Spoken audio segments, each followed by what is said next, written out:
Oh, hello there. So today I'm going to show you how to use screenshot and record plugin.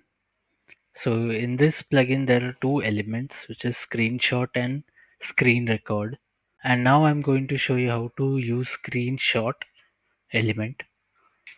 So here is the demo page where there is a button called capture which says take a screenshot.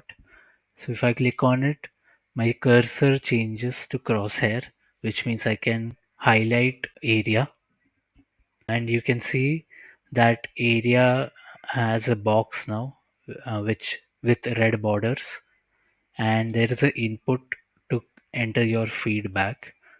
And if I give some feedback, this looks good. And if I click on cancel, this will get reset. Everything goes back to normal. And if I click on submit, I'll get a screenshot and the feedback. So in screenshot, if I see, I get that box red with red borders.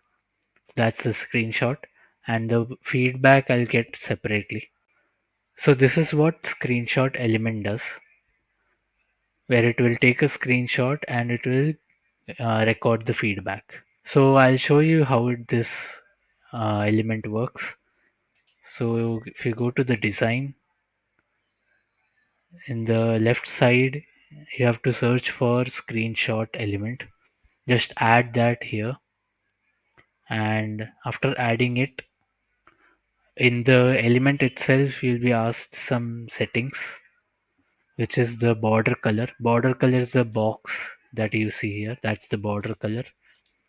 And submit label and cancel label. This is the name of the buttons of the feedback.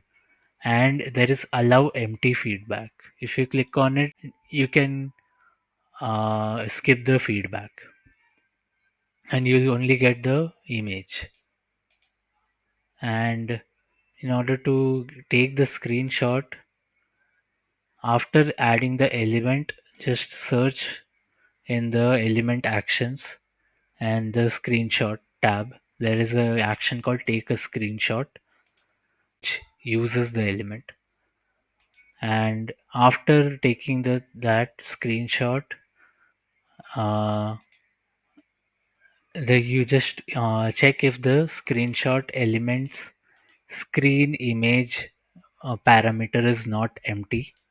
If it's not empty, you will get the result, which is screen image, message, page URL, etc. Message is the feedback, screen image is the URL of the screenshot, page URL is the current page where you took the screenshot, which is this URL of the page where I took the screenshot. So this is how you use a screenshot element. Thank you.